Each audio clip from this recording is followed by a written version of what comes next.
Your college student may feel overwhelmed, behind, or even embarrassed about how the semester's going. But here's the truth, it's not too late to turn things around. And today I'm giving you a clear, step-by-step plan parents can use to help their student finish the semester strong, starting today.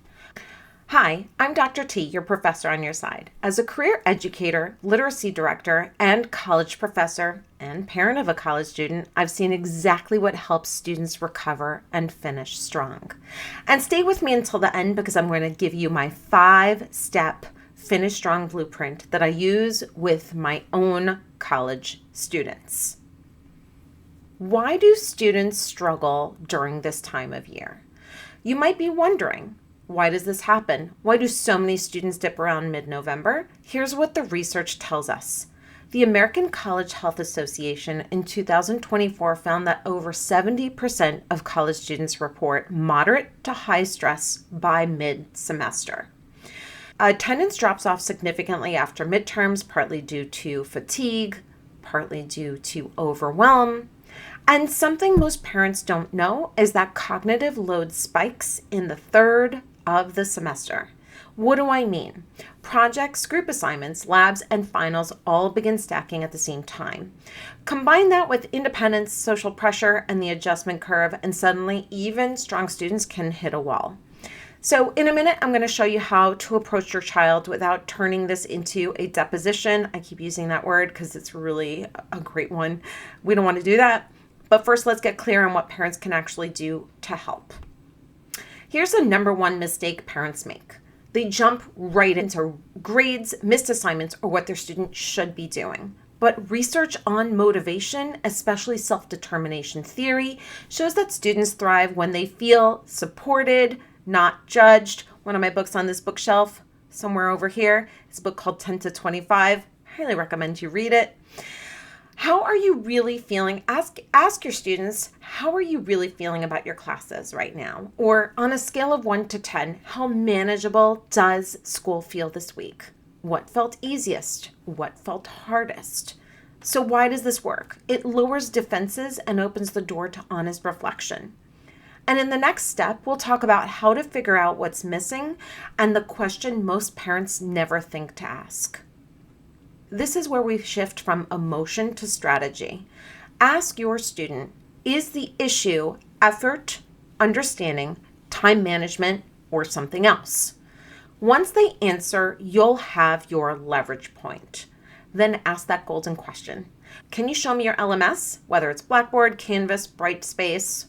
This will be a chance to look at upcoming deadlines, graded versus ungraded work, any unread announcements, get a sense of the weekly modules or learning paths.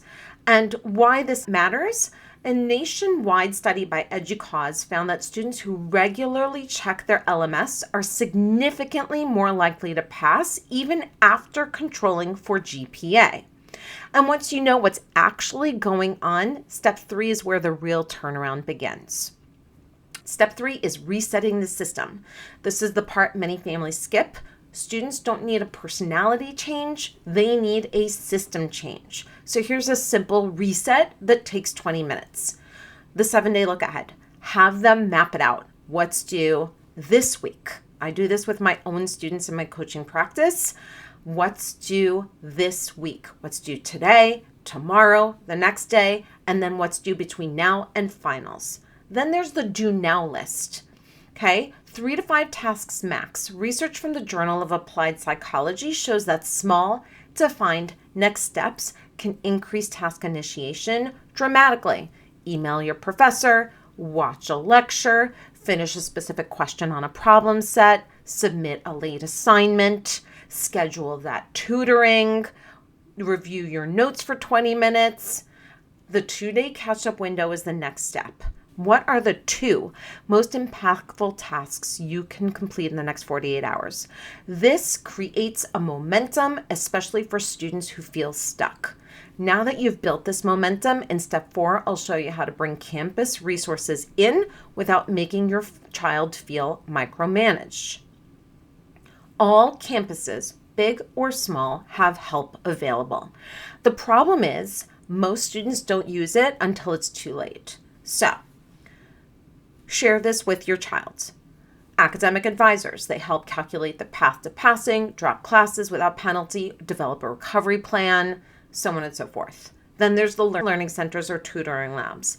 Data shows students who visit tutoring even once are significantly more likely to complete courses successfully.